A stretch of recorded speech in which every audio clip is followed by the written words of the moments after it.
I'm telling you, my job is tough. I have to hang out with people like Steve Wozniak, childhood heroes, get to find out that they are kind, generous, and actually very interesting. It's a rough job.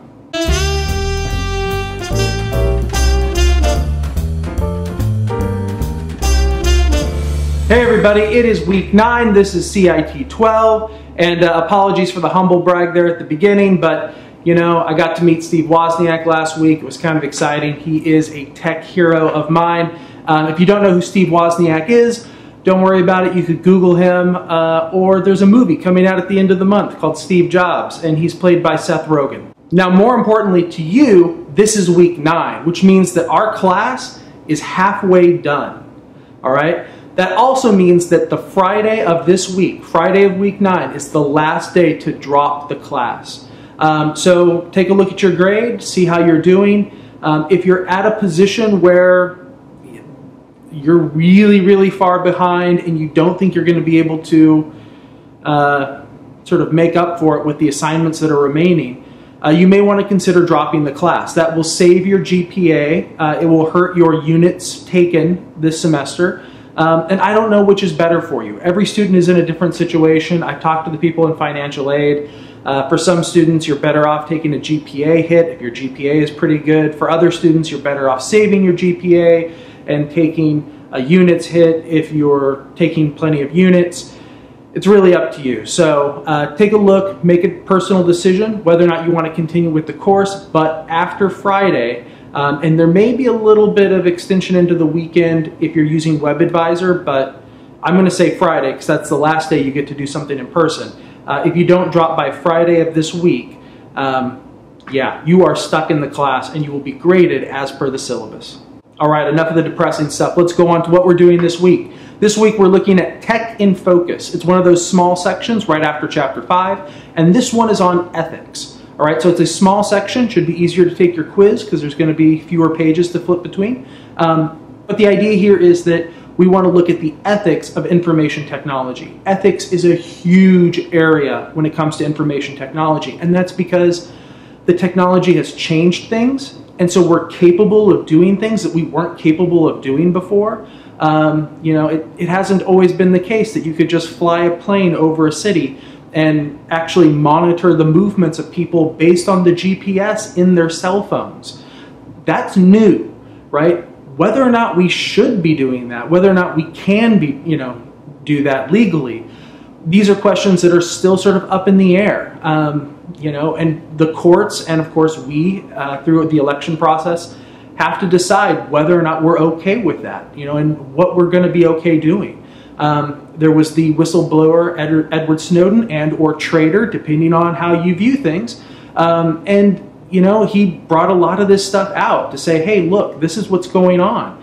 Most people don't realize that when you send a text message or some sort of electronic communication from one person to a friend, let's say, who also lives in the city of Fresno, that internet traffic can actually go across international borders and be treated as though it were international communications. I mean, there's just a lot of really complicated things that go on when it comes to ethics and IT. Some of which you don't need to worry about, but there are some issues that do come up that do affect students. One of those issues is privacy. The internet is a great place to share information, share ideas, share images with your friends. It is a terrible place to keep images secret, right? And so issues of privacy, what should you be sharing on social media? What sorts of things should you store on the internet? Those sorts of questions are going to come up, and they're questions that sort of need to be answered. Cyberbullying, how do you treat other people online? The internet is one of the few places in the world where if somebody says they prefer dark chocolate over milk chocolate, they may get the response, you and your family should die in a fire. That's unacceptable, right? But because of the anonymity of the internet, it happens all the time. And you get these sort of vile, hate-filled comments on the internet. Just look underneath any YouTube video, you'll probably see it, right? And then there's the issues of, piracy. Is it okay to take something that is purely digital, that, I'm not breaking into a store and stealing something physical. I'm just watching this movie that I shouldn't I didn't pay for, or I'm just downloading this song that I shouldn't pay for, or I didn't pay for. Those sorts of issues come up a lot when it comes to technology, and that's because the technology is still fairly new. We're still finding ways to protect copyright. We're still finding ways to protect private images and private information that might be online. And there are gaps in that ability. And so that's what we want to look at this week. We want to look at all of those ethical issues that have to deal with, computing and computers and networking and the internet. And I think one of the first places that students can start when it comes to ethics and IT, and I do apologize for my language here, is to develop a really good BS filter. I mean, the idea is that in society, we used to have filters, right? And we may disagree with them, but if you wanted to publish a book, right? If you wanted to get your words out into the public, that had to go through a publishing company, and a publishing company would look at your work and say, this guy's a crackpot. We're not going to publish his stuff, or whatever, right? And so they would get to select who actually got to publish books and who didn't. Now that's in some ways kind of a bad thing, right? Because only certain voices may be getting heard. But at the same time, it was at least a filter that people who were just saying stuff that was completely untrue would at least get checked, because that company could potentially be sued or something, right? There was a filter for that information. But now anybody can put anything they want out on the internet. They can send email blasts to a bunch of people. Things can go viral that just aren't true. We can publish whatever information we want. We can say whatever we want in a YouTube video. And it all just gets put out there, which means that you have to be your own filter. You have to process information, read stuff with a critical eye, listen to things with a critical ear, and be your own filter. Decide, is this true or is this not? Is this complete BS, or is this something that I should take seriously? There was a point in our history not too long ago where almost a third of Americans believed that the President of the United States was not an American citizen, that he wasn't born in the US, because they received an email that told them so, right? You need to be a better filter for the information that you see online, because a lot of it is just not true. And so for this week's discussion, we're going to take that idea of processing information and looking at different types of information, and we're going to apply it to something that is quite practical for you, especially now that we're sort of halfway through the semester and you're probably going to be registering for classes soon. That's going to be very practical for you in picking a class for next semester. We're going to look at two sources of information about teachers and classes. I've got a full video in the Week 9 folder that you can look at with instructions on how to use both of these resources. One is our own Fresno City College, actually it's the district's, institutional research website. Most companies and organizations like us, we do our own research. We have, financial documents that we publish, or we have whatever. Like, companies do this on a regular basis. And as a school, we have information that we have to make available to the public. And so institutional research does all of this research about us as a school and on our students. There are grade reports that are made for every college in California. There's lots of good information out there. You just need to know about it and know where to get it. And so I want you to go to the website ir.sccd.edu, and you're going to investigate a particular class you might be wanting to take next semester. A lot of people are going to have choices. You may be able to choose between a history class and an anthropology class, or a philosophy class and an English class, or maybe it's a physics class and an astronomy class. Maybe you get to choose which foreign language you want, right? There's lots of choices you get to make, but you don't necessarily have a whole lot of information when you're going into that decision-making process. So in the video, I show you how to use the IR site to get official data for the grades given out in different classes that we offer at Fresno City College. You can look and see which is the harder class, astronomy or physics, which is the hardest of the foreign languages to take, which anthropology, should I take anthropology or should I take this, optional history course?